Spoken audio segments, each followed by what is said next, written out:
ഉത്തരാഖണ്ഡിലെ ചമോലി ജില്ലയിലുണ്ടായ ഹിമപാതത്തിൽ 4 മരണം സ്ഥിരീകരിച്ചു. ദൗത്യസംഘം ഇതുവരെ 46 തൊഴിലാളികളെ രക്ഷപ്പെടുത്തി. 5 പേരെ കൂടി കണ്ടെത്താനുണ്ടെന്നും രക്ഷാപ്രവർത്തനം പുരോഗമിക്കുകയാണെന്നും മുഖ്യമന്ത്രി പുഷ്കർ സിംഗ് ധാമി അറിയിച്ചു.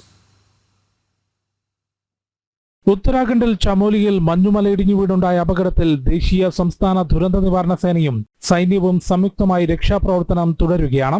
മഞ്ഞുവീഴ്ചയും പ്രതികൂല കാലാവസ്ഥയും മറികടന്നുകൊണ്ട് നടത്തിയ രക്ഷാപ്രവർത്തനത്തിലൂടെ ഇതുവരെ 46 തൊഴിലാളികളെ രക്ഷപ്പെടുത്തി. 4 പേരുടെ മരണം സ്ഥിരീകരിച്ചു.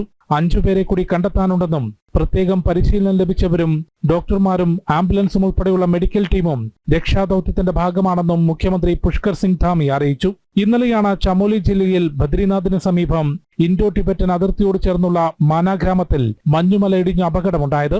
മനയിൽ ബോർഡർ റോഡ് ഓർഗനൈസേഷന്റെ ക്യാമ്പിലുണ്ടായിരുന്ന തൊഴിലാളികളാണ് മഞ്ഞിനടിയിൽ അകപ്പെട്ടത്. പ്രധാനമന്ത്രി നരേന്ദ്രമോദിയും പ്രതിരോധ മന്ത്രി രാജ്നാഥ് സിംഗും മുഖ്യമന്ത്രി പുഷ്കർ സിംഗ് ധാമിയുമായി ഫോണിൽ സംസാരിച്ച് സ്ഥിതിഗതികൾ വിലയിരുത്തി. സാധ്യമായ എല്ലാ സഹായവും സംവിധാനവും രക്ഷാപ്രവർത്തനത്തിന് ഉറപ്പാക്കിയിട്ടുണ്ടെന്ന് പ്രധാനമന്ത്രി വ്യക്തമാക്കി. ജനം, ഡൽഹി.